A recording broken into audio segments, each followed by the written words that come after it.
بسم الله الرحمن الرحيم الحمد لله والصلاة والسلام على رسول الله وعلى آله وصحبه أجمعين أما بعد الحمد لله അള്ളാഹുവിൻ്റെ വലിയ തൗഫീഖ് നമ്മൾ റിയാദുസ് സാലിഹീൻ എന്ന കിതാബിലെ ഒരു ബാബ് പൂർത്തിയായിട്ടും വായിച്ചു, എല്ലാ ഹദീസുകളും വായിച്ചു. രണ്ടാമത്തെ ബാബു തൗബയുടെ ബാബ്. തൗബയുടെ ബാബിൽ ഹദീസുകൾ കൊണ്ടുവരുന്നതിൻ്റെ മുമ്പ് ഇമാം നവവി റഹിമഹുല്ലാ പണ്ഡിതന്മാർ തൗബയുടെ ഷർത്തുകളായി, നിബന്ധനകളായി പറഞ്ഞ കുറച്ച് കാര്യങ്ങൾ സൂചിപ്പിക്കണം. قال العلماء التوبة واجبة من كل ذنب. എല്ലാ തെറ്റുകളിൽ നിന്നും തൗബ ചെയ്യൽ വാജിബാണ്. فإن كانت المعصية بين العبد وبين الله تعالى لا تتعلق بحق آدمي فلها ثلاثة شروط. ഒരു അടിമ ചെയ്ത തെറ്റ് അടിമയും അള്ളാഹുവിൻ്റെ ഇടയിലുള്ള തെറ്റാണെങ്കിൽ, അള്ളാഹുവിനോടുള്ള ധിക്കാരമാണെങ്കിൽ, മറ്റുള്ള മനുഷ്യരുമായിട്ടുള്ള ഇടപാടിലല്ല വീഴ്ച വരുത്തിയത്, അള്ളാഹുവിൻ്റെ ഹക്കിലാണ് വീഴ്ച വരുത്തിയതെങ്കിൽ ആ തെറ്റിന് തൗബ ചെയ്യുന്നതാണെങ്കിൽ അതിന് 3 നിബന്ധനകളാണ് പണ്ഡിതന്മാർ പഠിപ്പിച്ചിട്ടുള്ളത്. അഹദുഹ, അതിലൊന്ന് അൻയുഖ്ലിഅ അനിൽ മഅസിയ, ആ ചെയ്ത തെറ്റ് ജീവിതത്തിൽ നിന്ന് പൂർണ്ണമായിട്ടും ഒഴിവാക്കുക, പിഴുതു കളയുക. യുഖ്ലിഅ എന്ന് പറഞ്ഞാൽ പിഴുതു കളയുക, ചെറിയ ചെടികളൊക്കെ പറിച്ചു കളയുമല്ലോ, അതേപോലെ ആ തെറ്റ് ജീവിതത്തിൽ നിന്നും ഒഴിവാക്കുക തൗബയുടെ ഷർത്താണ്. വസ്സാനി, രണ്ടാമത്തത് അൻയന്ദമ അലാ ഫിഅലിഹ, ഹറാം ചെയ്തതിൻ്റെ പേരിൽ ഖേദിക്കുക. തൗബയുടെ സമയത്ത് മുൻപ് ചെയ്ത തെറ്റിന്റെ പേരിൽ ഖേദിക്കുക എന്നുള്ളതും ഷർത്താണ്. ഒന്ന് ഒഴിവാക്കുക, 2 ചെയ്തതിന്റെ പേരിൽ ഖേദിക്കുക. വസ്സാലിസ്, 3 അൻയഅസിമ അല്ലാ യഊദ ഇലൈഹ അബദ, ഇനി ഒരിക്കലും ആ തെറ്റിലേക്ക് തിരിച്ചൊരു പോക്കില്ല, തിരിച്ചൊരു മടക്കമില്ല എന്ന് ദൃഢനിശ്ചയം ചെയ്യുക.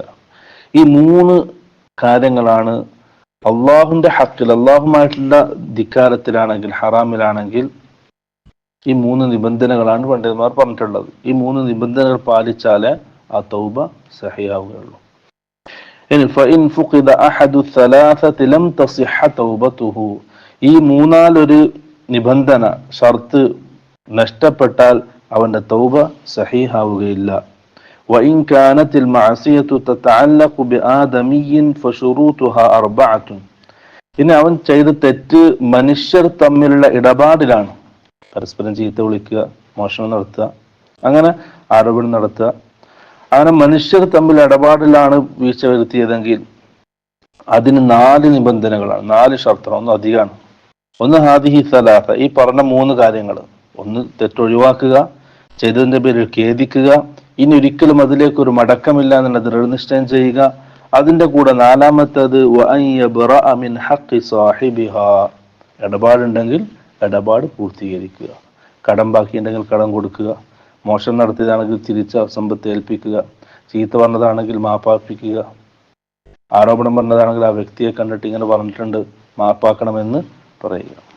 ഫൈൻ കാനത്ത് മാല, ഇനി സമ്പത്താണെങ്കിൽ ഔ നഹ്വഹു റദ്ദഹു ഇലൈഹി, അതുപോലെ ഹക്ക് കൊടുക്കാനുള്ളതാണെങ്കിൽ, സമ്പത്ത് മറ്റുള്ള കാര്യങ്ങൾ കൊടുക്കാനുള്ളതാണെങ്കിൽ അത് അവനക്ക് തിരിച്ചു കൊടുക്കുക. വഇൻ കാനത്ത് ഹദ്ദ ഖദ്ഫിൻ, എന്നത് ആരോപണമാണെങ്കിൽ, വനഹ്വഹു, അതേപോലുള്ള കാര്യങ്ങളാണെങ്കിൽ, മക്കനഹു മിൻഹു ഔ തലബ അഫ്വഹു, അവനോട് എന്ത് ചെയ്യണം, മാപ്പിരക്കണം. വഇൻ കാനത്ത് ഗീബത്തൻ ഇസ്തഹല്ലഹു മിൻഹ, ഇനി പറഞ്ഞത് ഗീബത്താണെങ്കിൽ അവനോട് പൊരുത്തപ്പെടിക്കണം. വയജിബു അൻ യതൂബ മിൻ ജമീഇ ദുനൂബ്, എല്ലാ തെറ്റുകളിൽ നിന്നും തൗബ ചെയ്യൽ വാജിബാണ്. فإن تاب من بعضها صحت توبته عند أهل الحق من ذلك الذنب وبقي عليه الباقي. ഇനി കുറേ തെറ്റുകളുണ്ട്, ഹറാമുകളുണ്ട്, വ്യത്യസ്തമായ രീതിയിലുള്ള ഹറാമുകൾ അവൻ്റെ ജീവിതത്തിലുണ്ട്. അപ്പം കുറച്ച് കാര്യങ്ങളിൽ നിന്ന് മാത്രം തൗബ ചെയ്തു, മറ്റുള്ള കാര്യങ്ങളിൽ തൗബ ചെയ്തിട്ടില്ലെങ്കിൽ അവൻ്റെ തൗബ സഹിയാണ്, മറ്റേ പാപങ്ങൾ അങ്ങനെ തന്നെ ബാക്കിയാവും. തൗബ ചെയ്താൽ മാപ്പാക്കപ്പെടുള്ള ഉറപ്പാണ്. അള്ളാഹു ശേഷം വരുന്ന ഹദീസുകളിൽ വരുന്നുണ്ട്. وقد تظاهرت دلائل الكتاب والسنة وإجماع الأمة على وجوب التوبة. തൗബ ഒരടിമയുടെ മേൽ നിർബന്ധമാണ് എന്നുള്ളതിന് ധാരാളം ഖുർആന്റെ ആയാത്തുകളും ഹദീസുകളും മുസ്ലിം പണ്ഡിത ലോകത്തെ ഇജ്മാഉം ഉണ്ട്. അദ്ദേഹം തെളിവായിട്ട് കുറച്ച് ആയത്തുകൾ ആദ്യം പറയണം. ഒരു 3 ആയത്ത് അദ്ദേഹം പറയാം. ഖാല അല്ലാഹു സുബ്ഹാനഹു വതആല വതൂബു ഇലല്ലാഹി ജമീഅൻ അയ്യുഹൽ മുഅ്മിനൂന ലഅല്ലക്കും തുഫ്ലിഹൂൻ.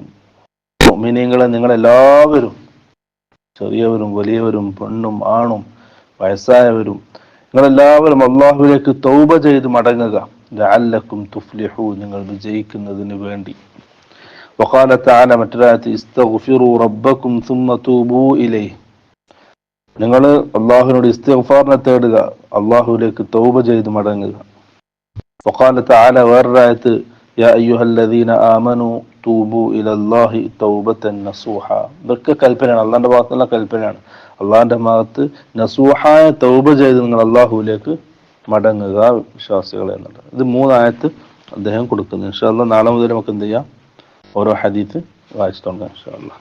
അല്ലാഹു സുബ്ഹാനഹു വ തആല മരിക്കുന്നതിന്റെ മുമ്പ് നസൂഹായ തൗബ ചെയ്ത് അള്ളാഹുവിലേക്ക് മടങ്ങുന്ന നല്ലവരുടെ കൂട്ടത്തിൽ നമ്മൾ ഉൾപ്പെടുത്താൻ അനുഗ്രഹിക്കട്ടെ. സുബ്ഹാനകല്ലാഹുമ്മ വബിഹംദിക അഷ്ഹദു അൻ ലാ ഇലാഹ ഇല്ലാ അൻത അസ്തഗ്ഫിറുക വഅതൂബു ഇലൈക്. അസ്സലാമു അലൈക്കും വറഹ്മത്തുള്ളാഹി വബറകാതുഹു.